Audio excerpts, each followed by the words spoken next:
ಈ ಬಾರಿ ತಮಿಳುನಾಡಿನಲ್ಲಿ ತ್ರಿಕೋನ ಸ್ಪರ್ಧೆ ಫಿಕ್ಸ್. ಡಿಎಂಕೆ ಎಐಎಡಿಎಂಕೆಗೆ ಸೆಡ್ಡು ಹೊಡೆಯುತ್ತಾ ಟಿವಿಕೆ ಪಕ್ಷ.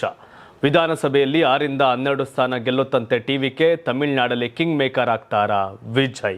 ತಮಿಳುನಾಡು ವಿಧಾನಸಭೆ ಚುನಾವಣೆಗೆ ದಿನಾಂಕ ಘೋಷಣೆಯಾಗಿದೆ. ತಮಿಳುನಾಡಿನ 234 ಸ್ಥಾನಗಳಿಗೆ ಏಪ್ರಿಲ್ 23ರಂದು ಒಂದೇ ಹಂತದಲ್ಲಿ ಮತದಾನ ನಡೆಯಲಿದೆ.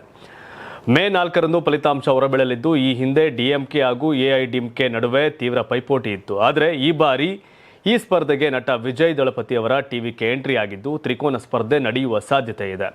ಈ ನಡುವೆ ಎಐಎಡಿಎಂಕೆ ಬಿಜೆಪಿ ನೇತೃತ್ವದ ಎನ್ಡಿಎ ಮೈತ್ರಿಕೂಟಕ್ಕೂ ವಿಜಯ್ ಬೆಂಬಲ ನೀಡಬಹುದು ಎನ್ನಲಾಗ್ತಾ ಇದೆ.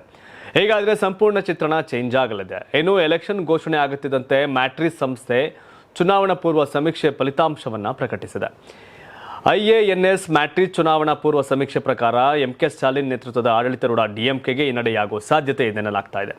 ಸದ್ಯ ವಿರೋಧ ಪಕ್ಷದಲ್ಲಿರ್ತಕ್ಕಂಥ ಅಖಿಲ ಭಾರತ ಅಣ್ಣಾ ದ್ರಾವಿಡ ಮುನ್ನೇತ್ರ ಕಳಗಂ ಅಧಿಕಾರದ ಗದ್ದುಗೆ ಏರಬಹುದು ಎನ್ನಲಾಗಿದೆ. ವಿಜಯ್ ದಳಪತಿಯ ಟಿವಿಕೆ ನಿರ್ಣಾಯಕ ಪಾತ್ರವನ್ನು ವಹಿಸುವ ಸಾಧ್ಯತೆ ಇದ್ದು, ಮೊದಲ ಬಾರಿಗೆ ಚುನಾವಣಾ ರಾಜಕೀಯಕ್ಕೆ ಪ್ರವೇಶಿಸುತ್ತಿದ್ದು, ತಮಿಳುನಾಡಿನ ರಾಜ್ಯ ರಾಜಕೀಯದ ಗೇಮ್ ಚೇಂಜರ್ ಆಗಬಹುದು ಎನ್ನಲಾಗಿದೆ. ಟಿವಿಕೆ ರಾಜ್ಯಾದ್ಯಂತ 14% ರಿಂದ 15% ಮತಗಳನ್ನು ಪಡೆಯುವ ನಿರೀಕ್ಷೆ ಇದೆ. ಈ ಮುನ್ಸೂಚನೆ ನಿಜವಾದರೆ ವಿಧಾನಸಭೆಯಲ್ಲಿ 6ರಿಂದ 12 ಸ್ಥಾನಗಳನ್ನು ಗೆಲ್ಲಬಹುದು. ಇದು ಹಲವಾರು ಕ್ಷೇತ್ರಗಳಲ್ಲಿ ಅಂತಿಮ ಫಲಿತಾಂಶದ ಮೇಲೆ ಪ್ರಭಾವ ಬೀರುವ ಸಾಧ್ಯತೆ ಇದೆ. ಅಣ್ಣಾ ಡಿಎಂಕೆ ನೇತೃತ್ವದ ಮೈತ್ರಿಕೂಟವು 39% ರಿಂದ 40% ಮತಗಳನ್ನು ಪಡೆಯಲಿದೆ ಎಂದು ಅಂದಾಜಿಸಲಾಗಿದೆ. ಇದು 234 ಸದಸ್ಯ ಬಲದ ವಿಧಾನಸಭೆಯಲ್ಲಿ ಸರಿಸುಮಾರು 114 ರಿಂದ 127 ಸ್ಥಾನಗಳನ್ನು ಗಳಿಸಬಹುದು ಎನ್ನಲಾಗಿದೆ.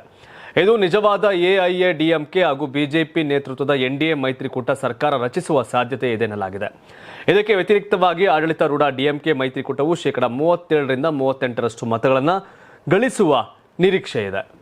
ನೀವು ಸಣ್ಣ ಆಗ್ಬೇಕಲ್ವಾ? ಅದು ಒಂದು ಉತ್ತಮ ಆಹಾರದಿಂದ ಸಣ್ಣ ಆಗ್ಬೇಕಲ್ವಾ? ಪ್ರತಿದಿನ ನಮ್ಮ ಜೀನಿ ಸ್ಲಿಮ್ನ ಯೂಸ್ ಮಾಡಿ ಯಾವುದೇ ಸೈಡ್ ಎಫೆಕ್ಟ್ ಇಲ್ದಂಗೆ ನೀವು ಸಣ್ಣ ಆಗ್ತೀರಾ.